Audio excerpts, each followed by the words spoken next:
എപ്പോഴും സൺസ്ക്രീൻ ഉപയോഗിക്കുന്നതും ഈ പറഞ്ഞ ക്യാൻസർ വരാനും അത് പ്രൊട്ടക്റ്റീവ്, അതായത് വരാതിരിക്കാനേ സഹായിക്കുള്ളൂ. സൺസ്ക്രീൻ സൺസ്ക്രീൻ ഉപയോഗിക്കുന്നത്. ഉപയോഗം, സൺ പ്രൊട്ടക്ഷൻ എടുക്കുന്നത് എപ്പോഴും ക്യാൻസർ റിസ്ക് കുറയ്ക്കത്തേ ഉള്ളൂ, ഓക്കെ. ഒരിക്കലും ക്യാൻസർ റിസ്ക് കൂട്ടത്തില്ല.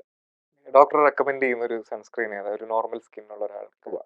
നോർമൽ സ്കിൻ എന്ന് പറയുമ്പോൾ നമുക്ക് ഐദർ ഓയിലി അല്ലെങ്കിൽ ഡ്രൈയിൽ എടുക്കാം. ആ. ഒത്തിരി ഓയിലി സ്കിന്നാണ് ഞാൻ എപ്പോഴും ഒരു മാറ്റ് ഫിനിഷ് ഉള്ള ഓക്കെ. ജെൽ ബേസ്ഡ് സൺസ്ക്രീൻ ആണ് അഡ്വൈസ് ചെയ്യുന്നത്. ഓയിലി ആണെങ്കിൽ. ഓയിലി ആണെങ്കിൽ അപ്പോൾ SPF എന്ന് പറഞ്ഞൊരു ഫാക്ടർ നമ്മൾ എല്ലാ സൺസ്ക്രീനും വലിയ അക്ഷരത്തിൽ പുറമെ എഴുതിയിട്ടുണ്ട്. സൺ പ്രൊട്ടക്ഷൻ ഫാക്ടർ എന്ന് അതിന്റെ അർത്ഥം. ഓക്കെ. അത് ഒരു 30 മുതൽ 50 വരെയാണ് നമ്മൾ അഡ്വൈസ് ചെയ്യുന്നത്. ഒത്തിരി ഹൈ SPF നമുക്ക് മാർക്കറ്റിൽ അവൈലബിൾ ആണ്. അപ്പോൾ എനിവെയർ ബിറ്റ്വീൻ 30 to 50 നല്ലതാണ്. അപ്പോൾ അത് വാങ്ങിക്കുക, അത് ഡെയിലി യൂസ് ചെയ്യണം. ഡെയിലി യൂസ് ചെയ്യണം. അതാ ഇമ്പോർട്ടന്റ്. പലപ്പോഴും സൺസ്ക്രീൻ ഉപയോഗിക്കുന്നത് നമ്മൾ എപ്പോഴെങ്കിലും വലിയൊരു യാത്രയ്ക്കൊക്കെ പോകുമ്പോഴാണ് പലരും സൺസ്ക്രീൻ, ബീച്ചിൽ പോകുമ്പോഴാണ് സൺസ്ക്രീൻ ഉപയോഗിക്കുന്നത്.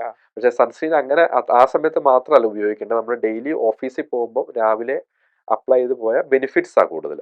ഒന്ന്, നമുക്ക് സൺ ഡാമേജ് കുറയ്ക്കാം, ടാനിങ് കുറയ്ക്കാം. രണ്ടാമത്, നമുക്ക് ഏജിങ് ഫാക്ടേഴ്സിനെ കുറയ്ക്കാം.